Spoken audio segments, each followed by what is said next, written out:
Are you crazy, or is it gaslighting? In this video, I'm going to discuss some of the phrases that you might hear.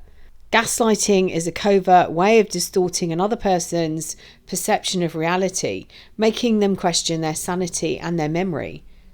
It's crazy making. You actually think you're going crazy. You start to believe the abuser's version of events, and they slowly begin to take over your life. It's used to make you feel that something is wrong with you. And these tactics deflect from their behaviour, making you feel that you were mentally unstable or that you were overreacting. For people healing from these toxic relationships, this can cause emotional confusion and anxiety. And eventually you may have started to wonder what was happening and believe that you couldn't trust your own judgment. Welcome to the Divorce Sanctuary. I'm Elizabeth, author of Finding Lily and the A to Z of Emotional Abuse. On this channel, I talk about healing from emotional abuse and divorcing emotionally from the abuser. I want to remind you that love should be unconditional and divorcing emotionally is life-changing. You have a duty of care to yourself. I want you to understand and process what's happening inside you and to help you discover the best tools to heal on a deeper level, becoming the best version of yourself. If you're new to the channel, please don't forget to subscribe and like the video. It helps get the content further out. It also shows me exactly what you need, what you're looking for at this moment. Everything that I talk about in this video, you will find in the description box below.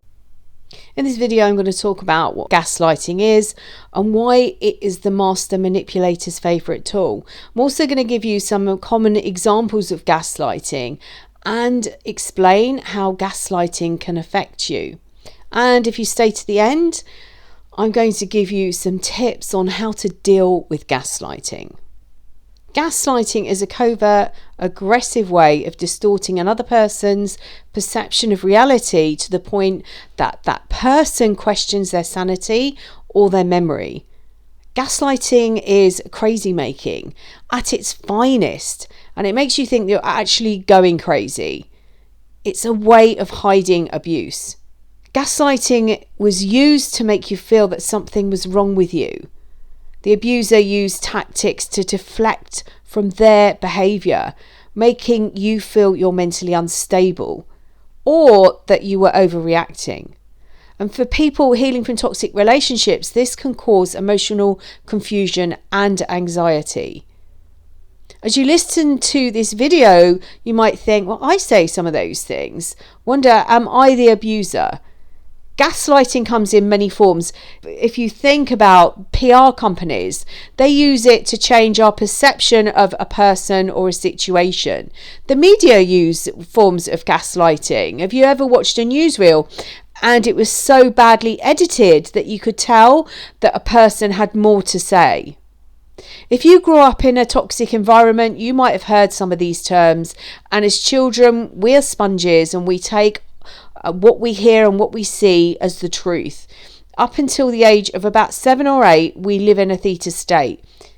And this is what happens. We literally drink in or soak up what's being told to us. So in a way, the way we have been spoken to, we parrot, fashion, repeat back. As you grew up, you might have realised that not everybody does the same thing. They don't speak in the same way or behave in the same way. Not everybody manipulates other people or triangulates them to create jealousy. This is something you might have noticed. Gaslighting is an insidious form of manipulation and psychological control. Victims are deliberately and systematically fed false information that leads them to question what they know to be true, often about themselves. Over time, a gaslighter's manipulations can grow more complex, making it increasingly difficult for the victim to see the truth. So unless you're using this video for research on how to manipulate others, the fact that you are researching this video for your own healing would suggest that you're taking responsibility for your role and wanting to stop this from ever happening again. If you're concerned, you could ask yourself the motives of your statements. Are they deliberate or to manipulate and control the person that they're directed at? So for example, later I will discuss phrases, and one on a very simple search will bring up "that never happened." Now, I've said that myself when I was protecting myself from being gaslit. I knew where I was standing when this situation was happening. I have a really astute recall for events. It's almost photographic, giving me little snapshots. And I wasn't saying the statement to manipulate or control. It was done as a form of protection. So just ask yourself, if you hear those words coming out or you think you've said them in the past, were you doing it as a form of manipulation? Was it to control another person? And now that you know these terms that could be construed in different ways and as a way of gaslighting, you can correct yourself. We're all here to learn and to heal on a really deep level. Gaslighting is used to gain power and control, and through the process, the abuse takes away your self-esteem and it places the abuser as chief caregiver, and you turn to the abuser believing they care about you, when in fact what they're actually doing is abusing you. Gaslighters are liars. They're unable to take responsibility for their actions, and they point to someone else. In the words of Shaggy, when they get caught red-handed, "It wasn't me." As I said, gaslighting is used to gain power and control over other people. A gaslighter will use their words to convince you that they're right and your perception of what happened is wrong. They might point out all the other people who are doing what they are doing, questioning why you have a problem. Other wives, husbands, partners allow this to happen. They use it to minimize what happened. What is your problem? They will use it to erase the abuse that took place. They will play the victim, evade responsibility. Gaslighting is used to fabricate or exaggerate conversations or events that never happened. They use gaslighting to go back on a commitment or a promise that they had previously made, saying, "I never said that," or "if I did, I didn't mean this Saturday."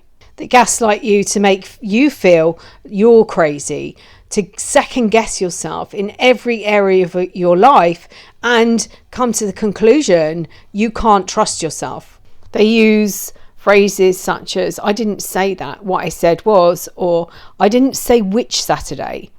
They might claim something didn't happen or ask why you're making such a fuss about it. It was your idea in the first place.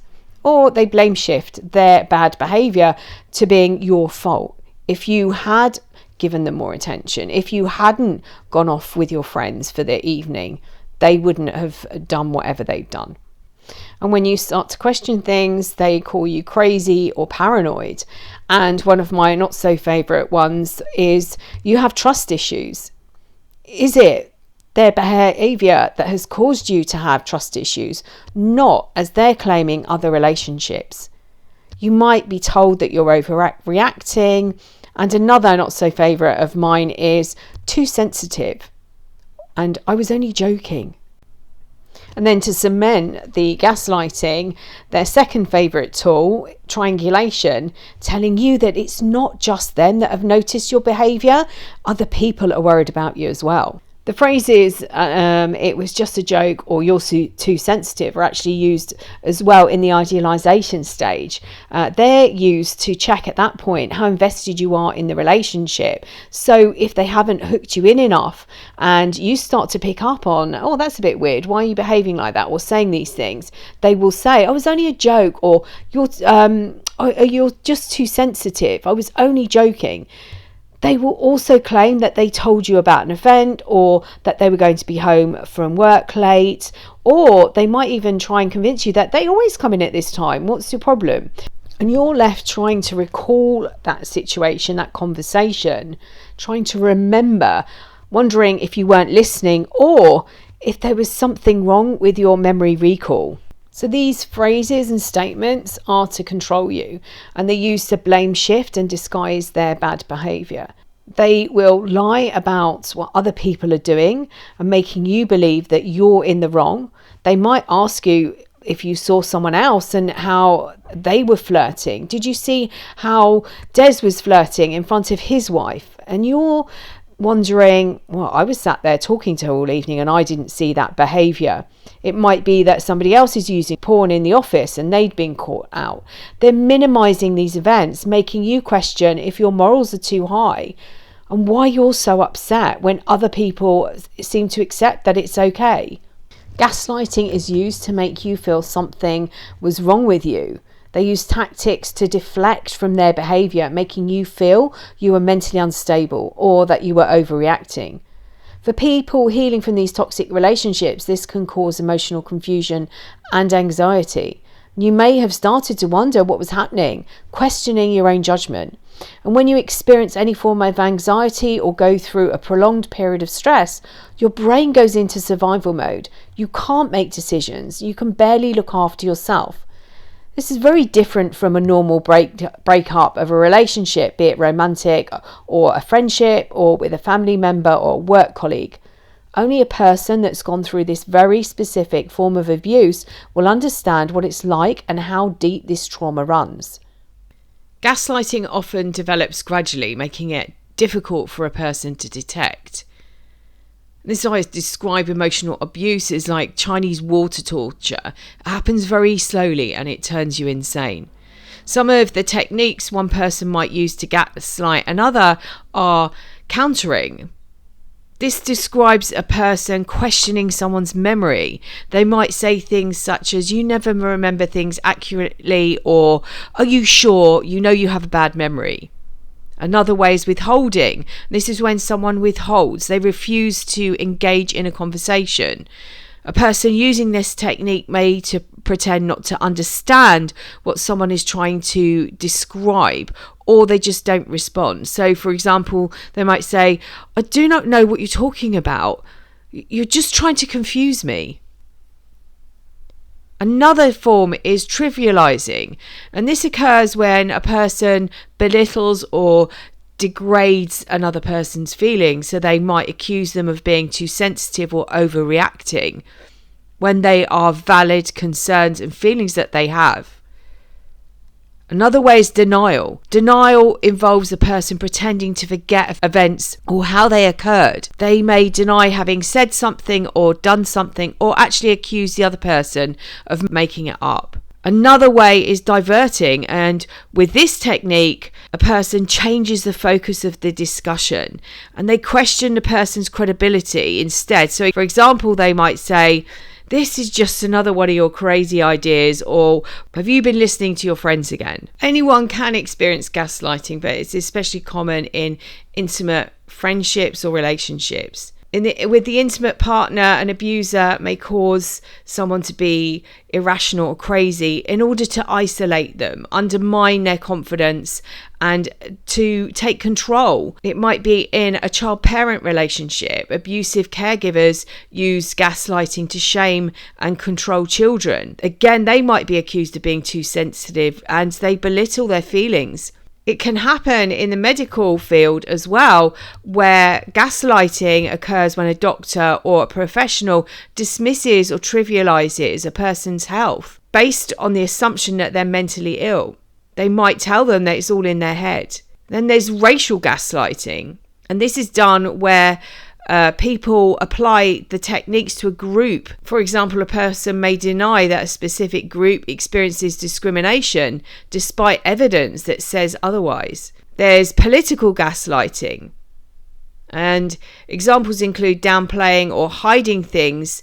And this occurs when a political figure or group lies, denies, or manipulates information to control people.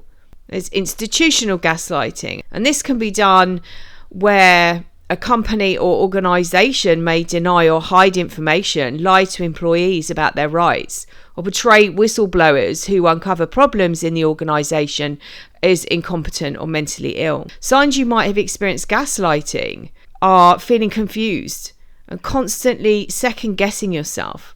Find it difficult to make simple decisions. Frequently questioning if you are too sensitive. You might become withdrawn, or you might become unsociable. You might apologize all the time, not just to the abusive person, to friends, family, people you bump into in the street when it isn't your fault. You might lie to your friends and family, avoid having to make contact with them. You might feel hopeless. You might feel worthless and incompetent. As I said, gaslighting causes anxiety and depression. It's a psychological trauma. Some of the common phrases that you might hear are, "You're always overreacting." They do this to wind you up, pushing your buttons so they can sit back with their popcorn and watch you explode. And this is what it's done. They've learned everything about you. And they do this during the divorce process as well. They know how to trigger you. They know how to get you fired up. And they will go out of their way to do that. They want you to react. They want you to overreact, because these explosions allow them to say to other people, "See, I told you, that's what I've been living with. That's who this person is." Another phrase is, "This is your problem." And then they go into all the reasons. Again, during this idealization stage, they've understood who you are. They understand your insecurities, and they understand what you don't like about yourself. And you've trusted them. You've handed that information over, and they now use it as a way of getting you to react, making you feel insecure and lowering your self-esteem. Another one is, "It didn't happen like that." Changing the story. It was a joke. Again, minimizing your reality. You have trust issues, or you're too sensitive. And this is usually to get you to back down and to question yourself and not look at this as a big deal, or to question them and what they've been up to. It's shifting the blame away from them. It's that distraction tactic. And as I said, you might hear things like, "I didn't say that," or "If I said it, I didn't mean it like that," or "I meant another day." They just change everything to fit with their narrative. And with the abusers, once the words have left their lips, they believe them. They believe that was actually the truth, and that's what's happened. Gaslighting is very dangerous. It creates confusion, brain fog, self-doubt. You might feel like you're losing your mind, second guessing yourself, unable to make decisions. You might feel lonely, not knowing who you can trust, as you're hearing about all these people that are worried about you or have raised concerns about your behaviour.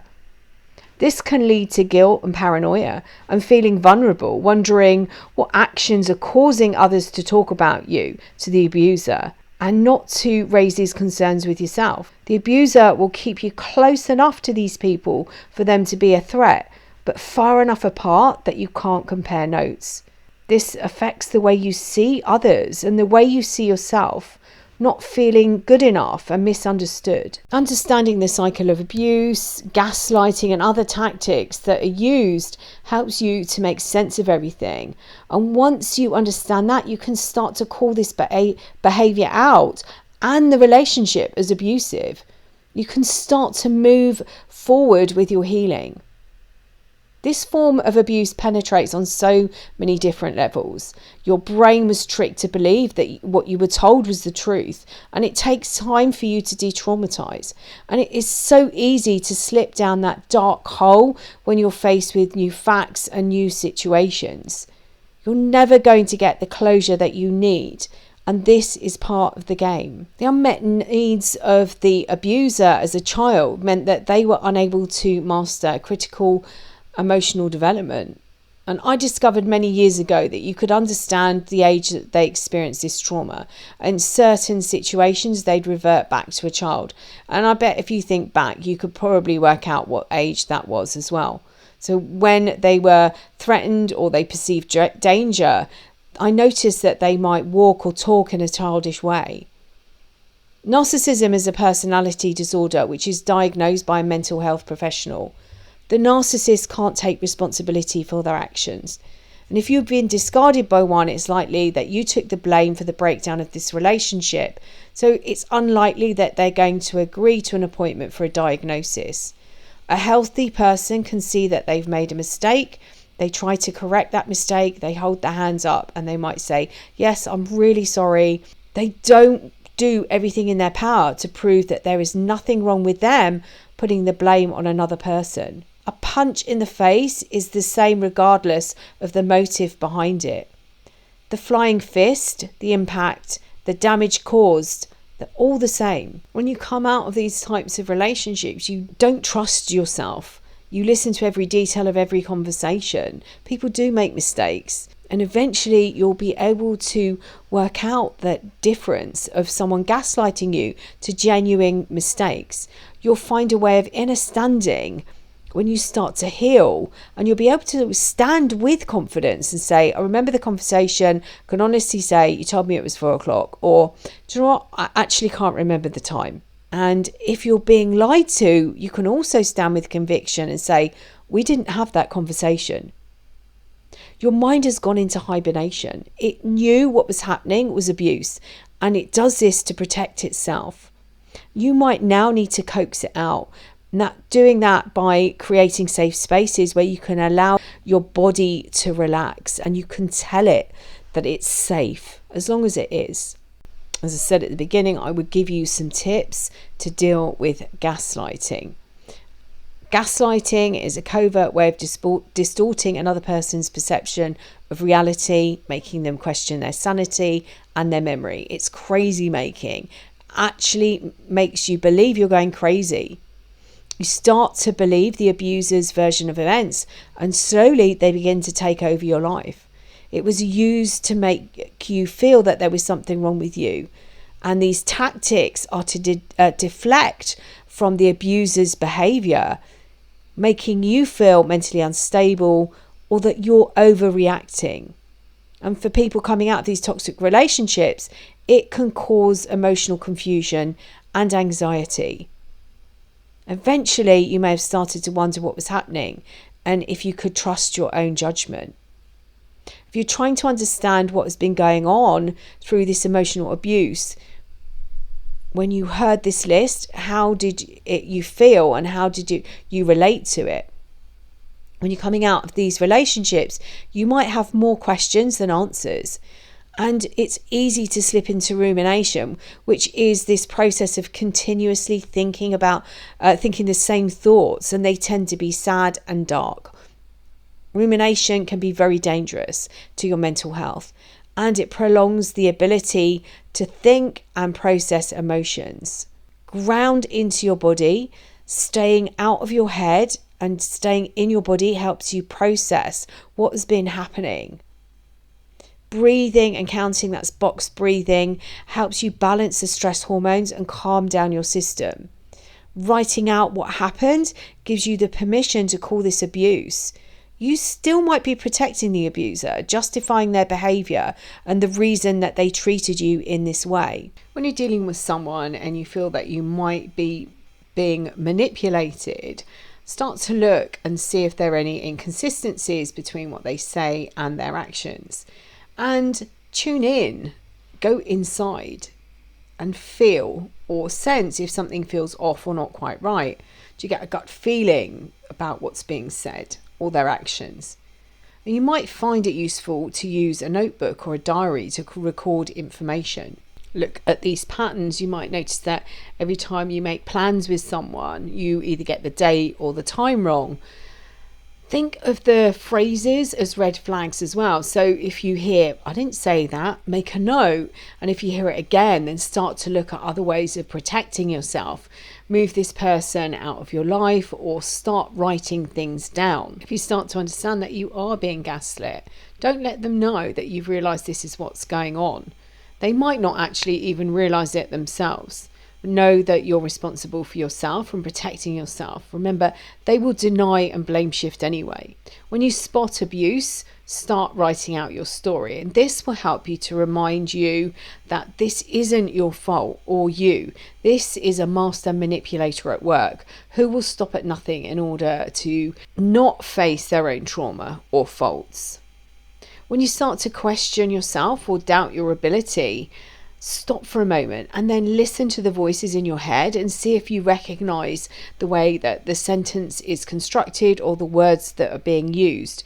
You might even hear the abuser's voice.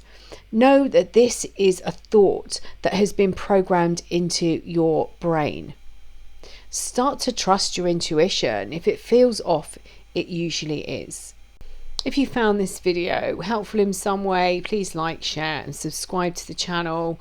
It helps with the algorithms within YouTube. They tell other people that this video, it might be of interest to them. As I said, I'm going to put the links to any comments that I made in the description box below. I'm also going to link some resources that will help you. Sending you loads and loads of love.